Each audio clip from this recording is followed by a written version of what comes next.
दोस्तों आज के हमारे इस वीडियो का टॉपिक है कैलकुलेट केडब्ल्यूएच इन अनबैलेंसिंग लोड। मतलब दोस्तों क्या होता है दोस्तों, कभी कभी हमारा जो सिस्टम होता है, जो हमारा इलेक्ट्रिकल सिस्टम होता है, उसके अंदर हम क्या करते हैं, अलग अलग फेज पे अलग अलग लोड कनेक्ट करा देते हैं।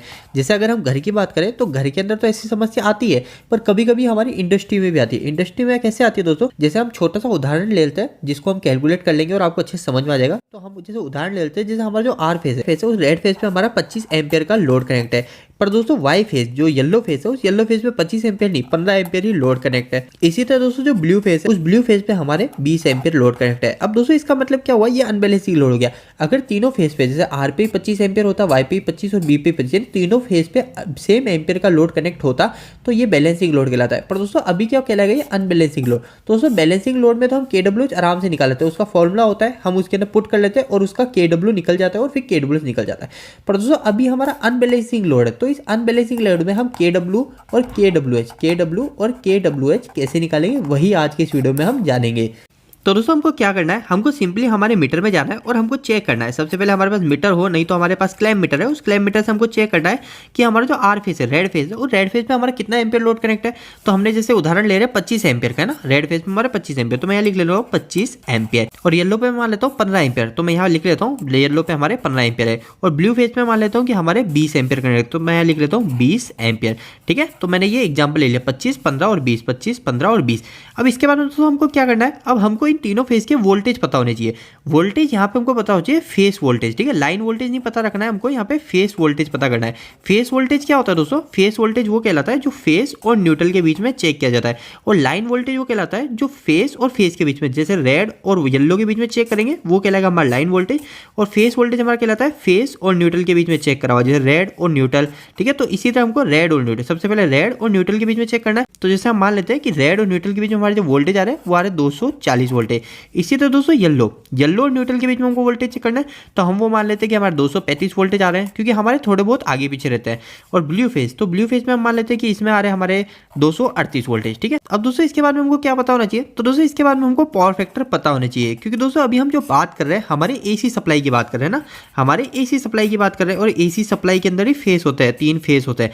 अगर हम डीसी की बात करते हैं तो डीसी के अंदर तो पावर फैक्टर होता ही नहीं है, तो हमको यहाँ पे पावर फैक्टर को पता ही नहीं रखना। पर हमारे एसी सर्किट के अंदर तो पावर फैक्टर होता है, कोस थीटा होता है, तो हमको क्या करना है, यहाँ पे कोस थीटा पावर फैक्टर लिखना है।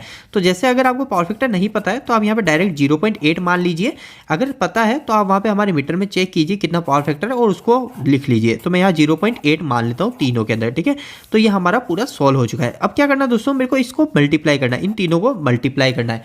तो दोस्तों इसको फटाफट से मल्टीप्लाई कर लेते हैं, 25 × 240 × 0.8। तो दोस्तों फर्स्ट में आ गया हमारे 4800। तो दोस्तों इसी तरह येलो फेज में देख लेते हैं, 15 × 235 × 0.8। तो दोस्तों ये आया हमारा 2820। तो मैं ये दोनों लिख लेता हूँ, पहले 4800 उसमें आया था और इसमें आया दोस्तों हमारे 2820, है ना। दोस्तों ये क्या आया, हमारे वाट आ गए, क्योंकि वाट का जो फॉर्मूला होता है, वाट कैसे निकलता है, वाट का फॉर्मूला आप यहाँ भी याद रख लीजिए, कभी आपके काम आएगा। वाट, ये पावर मतलब वाट, तो वाट निकालने का जो फॉर्मूला होता है वोल्टेज इंटू करंट। ठीक है, करंट को आई से प्रेजेंट करते हैं और साथ में पावर फैक्टर। ठीक है, सिंगल फेज की बात करें तो वोल्टेज का वोल्टेज मैंने यहाँ लिख लिया, वोल्टेज हो गया ये, इसी साथ में करंट, तो ये करंट हो गया हमारा 25 एम्पियर, और इसी तरह पावर फैक्टर, तो ये पावर फैक्टर हो गया 0.8। अब दोस्तों ब्लू फेज का ही मल्टीप्लाई कर लेते हैं, तो ब्लू फेज के अंदर क्या है, 20 एम्पियर है हमारा करंट, और हमारे जो वोल्टेज है 238 है, और साथ में हमारा पावर फैक्टर है 0.8। तो दोस्तों ये कितना आया हमारा 3808। तो मैं यहाँ लिख लेता हूँ 3808। तो दोस्तों अभी हमने क्या किया, सबसे पहले हमारे तीनों फेज का, आर फेज पे हमारे कितना वाट कनेक्ट, येलो फेज में हमारे 2820 और ब्लू फेज में हमारे 3808 वाट है। अब दोस्तों हमको क्या करना है, ये जो वाट है हमारे पास है ना, इस वाट को हम किलोवाट में कन्वर्ट कर लेंगे। तो किलोवाट में कैसे कन्वर्ट करते हैं, हम डायरेक्ट इसमें 1000 का भाग लगा लेते हैं। तो मैं यहाँ लिख लेता हूँ दोस्तों 4800 भाजक 1000। ठीक है, तो ये हो गया हमारा 2 जीरो से 2 जीरो कट गया, और ये जो 1 जीरो है, तो 1 जीरो का मतलब इस एक के आगे पॉइंट आ जाएगा, तो मतलब ये हो गया मेरा 4.8 किलोवाट। ठीक है, तो मेरा जो रेड फेज है वो हो गया 4.8 किलोवाट का। इसी तरह दोस्तों अब येलो फेज की बात कर लेते हैं, तो येलो फेज थे हमारे 2820 वाट, तो ये हो गया 2820 वाट भाजक 1000।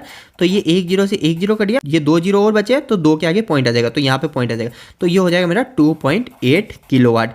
इसी तरह दोस्तों एक और फेज बच गया हमारा ब्लू, तो ये ब्लू फेज भी मैं चेक कर लेता हूँ, और इसके अंदर मैं 1000 से भाग लगाऊंगा, तो क्या होगा 1 2 3 3 जीरो है, तो 3 के आगे पॉइंट आ जाएगा, तो हो गया ये मेरा 3.803 किलोवाट। ठीक है, इसको मैं मान लेता हूँ 3.8 किलोवाट।